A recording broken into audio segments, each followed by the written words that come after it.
Alhamdulillahi wahdah wassalatu wassalam ala rasulillahi Muhammad ibn Abdillah wa ala alihi wa ashabihi wa man tabi'ahu wa wala. La hawla wa la quwwata illa billah. Ashhadu an la ilaha illallah wahdahu la sharika lah wa ashhadu anna sayyidana Muhammadan abduhu wa rasuluhu la nabiyya. Allahumma salli wa sallim wa barik wa karim ala nabiyyina Muhammadin wa ala alihi wa ashabihi ajma'in. Amma ba'du fa ya ibadallah, usi nafsi wa iyyakum bitaqwallah faqad fazal muttaqun. Faqad qala Allah ta'ala fi kitabihil karim. A'udzu billahi minasy syaithanir rajim. Bismillahirrahmanirrahim. Wa la tufsidu fil ardi ba'da islahiha wad'uuhu khawfan wa tama'an inna rahmatallahi qaribun minal muhsinin. Wa qala Rasulullah sallallahu alaihi wasallam, inna syarrar ri'ai al-khutamah. Sadaqallah wa sadaqa Rasulullah sallallahu alaihi wasallam. Hadirin ma'asyiral muslimin, jamaah ibadah salat Jumaah rahimakumullah. Salah satu akhlak terpuji yang diperintahkan oleh Allah dan Rasul-Nya agar kita menerapkan di dalam kehidupan ini adalah menebar kebaikan, membangun kedamaian, kesejahteraan, kemakmuran di tengah-tengah masyarakat.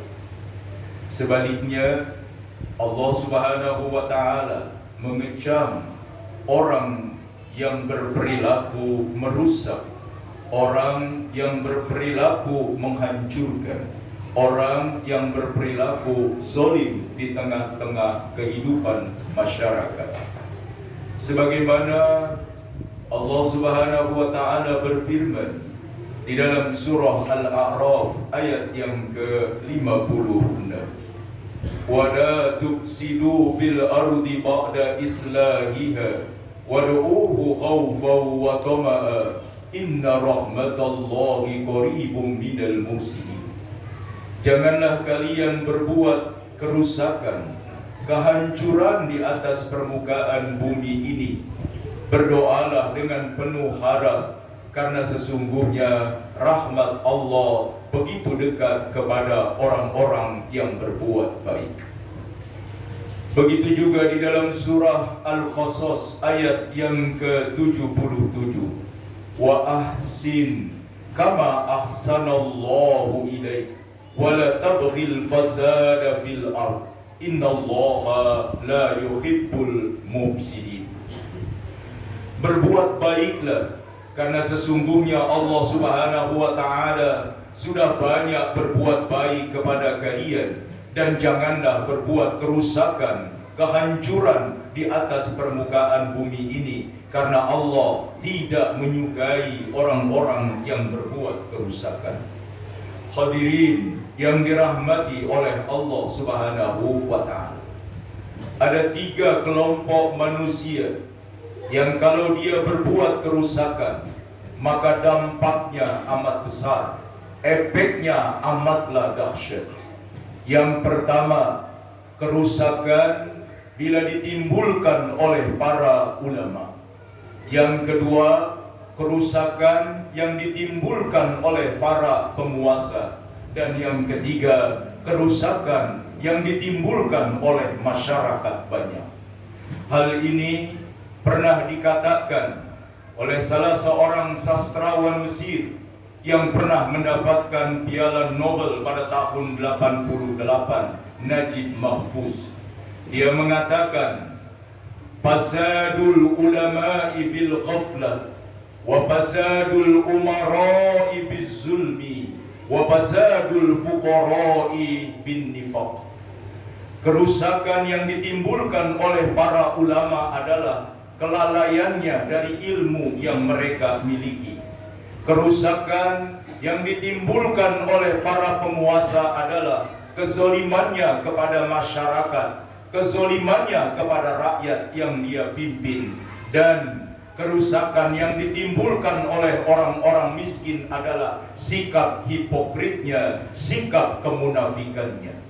Hadirin yang dirahmati oleh Allah Subhanahu wa ta'ala, Al-Imam Al-Ghazali berkenaan dengan kerusakan yang ditimbulkan oleh tiga kelompok manusia ini mengatakan, ma fasadatir ra'iyatu illa bifasadil ulama wa ma fasadatil ulama illa bifasadil muluk. Kata Imam Al-Ghazali, tiadalah kerusakan yang ditimbulkan di tengah-tengah masyarakat kecuali kerusakan itu disebabkan oleh rusaknya para penguasa. Dan tiadalah kerusakan yang timbul di tengah-tengah para penguasa kecuali disebabkan oleh rusaknya para ulama. Ma fasadatir ra'iyatu illa bifasadil muluk wa ma fasadatil muluku illa bifasadil ulama. Hadirin yang dirahmati oleh Allah Subhanahu wa ta'ala, bagaimana mungkin para ulama bisa menimbulkan kerusakan dan kehancuran? Kata Imam Al-Ghazali, fasadul ulama bistihla'il jahi wa hubbil mal. Kerusakan yang ditimbulkan oleh para ulama itu adalah manakala ulama memutuskan segala sesuatunya berdasarkan jabatan dan kedudukan, dan ulama memutuskan perkara bukan berdasarkan ilmu tetapi karena kecintaannya kepada harta dan gemerlapnya kehidupan dunia. Hadirin yang dirahmati oleh Allah Subhanahu wa ta'ala, dalam konteks sejarah, intelektual, ulama, orang pintar, kalau dia berbuat kerusakan maka dampaknya amatlah besar. Dalam catatan sejarah, pada peristiwa Nabi Musa alaihi salam dengan Raja Fir'aun, kita mengenal nama Haman. Meskipun ada yang mempersonifikasikannya sebagai panglima, namun Hamanlah yang menjadi asisten daripada Raja Fir'aun untuk mengusulkan kepadanya membuat mega proyek, membuat proyek mercusuar untuk menumbangkan Nabi Musa. Kata Haman, Tuhan itu tidak ada Tuhannya Nabi Musa, wahai Tuan Raja, karena Tuhan itu adalah diri Tuan sendiri. Kalau Tuan tidak percaya, bangunlah mega proyek, bangunlah gedung mercusuar, pencakar langit, dan nanti Tuan lihat di gedung pencakar langit itu bawa panah, bawa tombak. Kalau memang ada Tuhannya Nabi Musa itu, tombak saja, panah saja. Begitulah intelektual, ilmuwan, kalau sudah berkolaborasi dengan penguasa yang zalim, mengusulkan proyek besar, menyarankan proyek mercusuar pencakar langit. Betul saja, gedung pencakar langit itu didirikan oleh Raja Fir'aun, dan kemudian dia naik ke gedung yang paling tinggi itu, dan dia berkata, betul, tidak ada itu yang namanya Tuhan daripada Nabi Musa. Hadirin, lihat, kalau ilmuwan sudah melacurkan ilmunya kepada penguasa, bahkan dalam catatan sejarah, keledai Haman lebih mulia daripada Haman sendiri. Kenapa? Karena Haman penduduk neraka, keledainya yang menolak perintahnya malah masuk ke dalam surga. Itulah gambaran kalau ilmuwan, kalau intelektual, kalau cendekiawan, kalau ulama melacurkan ilmunya kepada penguasa yang zalim, bahkan keledainya lebih mulia daripada dirinya. Hadirin yang dirahmati oleh Allah Subhanahu wa ta'ala. Yang kedua adalah penguasa manakala dia berbuat kerusakan, berbuat kehancuran, maka efeknya tidaklah biasa. Contohnya adalah Presiden Rusia dengan Ukraina sampai hari ini berefek dampak global yang luar biasa. Lihat juga Perdana Menteri Palestina, Perdana Menteri Israel, ketika dia membuat kerusakan, maka dampaknya adalah sangat luar biasa bagi kehidupan manusia. Hadirin yang dirahmati oleh Allah Subhanahu wa ta'ala, bagaimana mungkin seorang penguasa bisa yang namanya berbuat kerusakan? Yang pertama, kata baginda Nabi, inna syarrar ri'ai al-khutama. Seburuk-buruknya penguasa adalah yang bengis. Seburuk-buruknya penguasa adalah yang kejam. Siapa penguasa yang bengis? Siapa penguasa yang kejam? Penguasa yang bengis itu adalah penguasa yang kalau berseberangan dengan dirinya, periksa, tahan, penjarakan. Itulah penguasa yang bengis. Tetapi kalau yang sejalan dengan dirinya, dilindungi, diamankan, tidak ditahan dan lain sebagainya, pantas kalau kata baginda Nabi, seburuk-buruk penguasa adalah yang zalim, yang bengis kepada masyarakatnya. Dan dalam konteks ini, Raja Fir'aun adalah personifikasi daripada kekuasaan yang menyalahi aturan itu. Yang kedua, kata baginda Nabi, ma min abdin yastar'ihi Allahu ra'iyatan yamutu wa yawma yamutu wa huwa ghashun li ra'iyati harramallahu alaihi al-jannah. Tidaklah seseorang diberi kekuasaan dan di dalam rangka dia berkuasa itu dia menipu rakyatnya, dia bohongi rakyatnya, maka kata baginda Nabi, haram baginya masuk ke dalam surga. Dan yang ketiga, kata baginda Nabi, salasun la yukallimuhumullahu yawmal qiyamah wala yuzakkihim walahum azabun azim.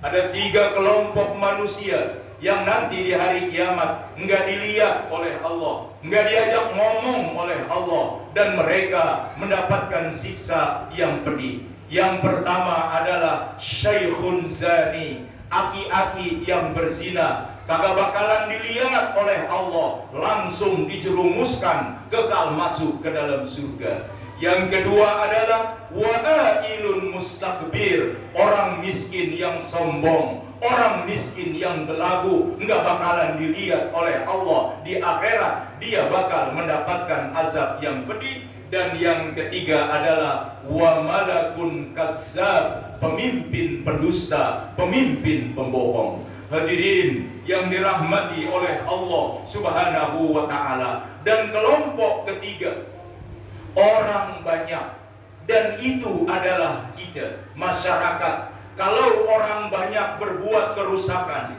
maka kerusakannya juga akan sangat besar. Karena kata Najib Mahfuz itu adalah wafasadul fuqara'i bin nifaq, kerusakan yang ditimbulkan oleh orang banyak kita itu adalah kemunafikan, hipokrit di tengah-tengah masyarakat. Siapa mereka? Mereka yang kalau mengangkat pemimpin hanya karena dikasih amplop, mengangkat pemimpin hanya karena dikasih sembako. Bila semuanya begini, maka nanti pemimpin yang akan kita pilih bukanlah pemimpin yang hebat. Itu makanya kemunafikan efeknya besar sekali bagi yang namanya dampak kehidupan kita. Hadirin yang dirahmati oleh Allah Subhanahu wa ta'ala, maka yang pertama, bergurulah kepada ulama yang nasabnya jelas, yang silsilahnya jelas, yang keilmuannya memang jelas. Yang kedua, pilihlah pemimpin yang jujur, pemimpin yang adil, pemimpin yang amanah, pemimpin yang lurus, pemimpin yang mengedepankan kepentingan Islam, mengedepankan kepentingan bangsa, mengedepankan kepentingan negara dan juga masyarakat. Dan yang ketiga, kita didik diri kita untuk cerdas, untuk berliterasi dan beredukasi secara politik. Ya, kenapa? Karena pilihan kita kelak berdampak 5 tahun ke depan, bahkan 10 tahun ke depan. Mudah-mudahan jika ini bisa kita lakukan, maka negeri yang sama-sama kita cintai, Indonesia ini, yang sedang mengalami yang namanya bonus demografi ini, suatu saat ketika kita ulang tahun kemerdekaan yang ke-100 nanti, maka generasi yang bonus demografi ini yang jumlahnya lebih dari 190 juta ini, maka tentu akan sangat luar biasa. Mudah-mudahan negeri kita akan memiliki pemimpin yang hebat, dan negeri kita Indonesia akan menjadi baldatun thayyibatun wa rabbun ghafur, diberkahi dan diridhoi oleh Allah Subhanahu wa taala. A'udzu billahi minasyaitonir rajim. Bismillahirrahmanirrahim. Wa man a'rada an dzikri fa inna lahu ma'isyatan dhanka wa nahsyuruhu yaumal qiyamati a'ma. Barakallahu li wa lakum fil Qur'anil azim wa nafa'ani wa iyyakum bima fihi minal ayati wa dzikril hakim. Fataqabbala minni wa minkum tilawatahu innahu huwal ghafurur rahim.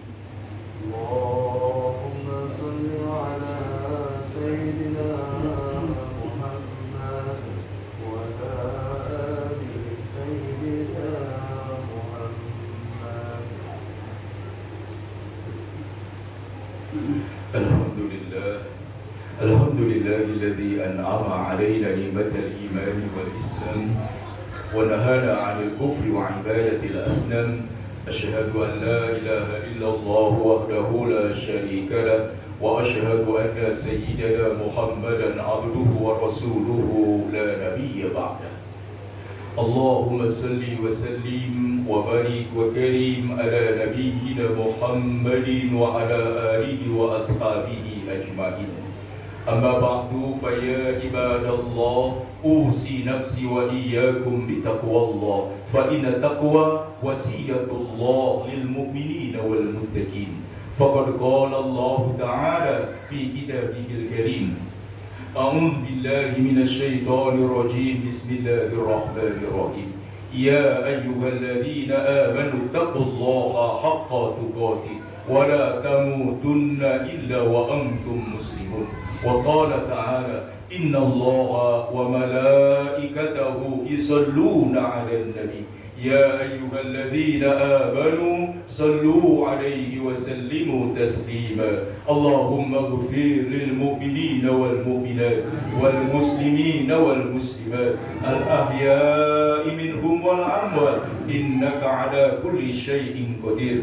Allahumma qdi khawaijana washfi mardana waqdi duyunana wa hassil maqasidana wa yassir a'marana bihaqqil Qur'anil azim wa rasulikal karim birahmatika ya arhamar rahimin. Rabbana atina fid dunya hasanah wa fil akhirati hasanah wa qina azabannar. Walhamdulillahi rabbil alamin.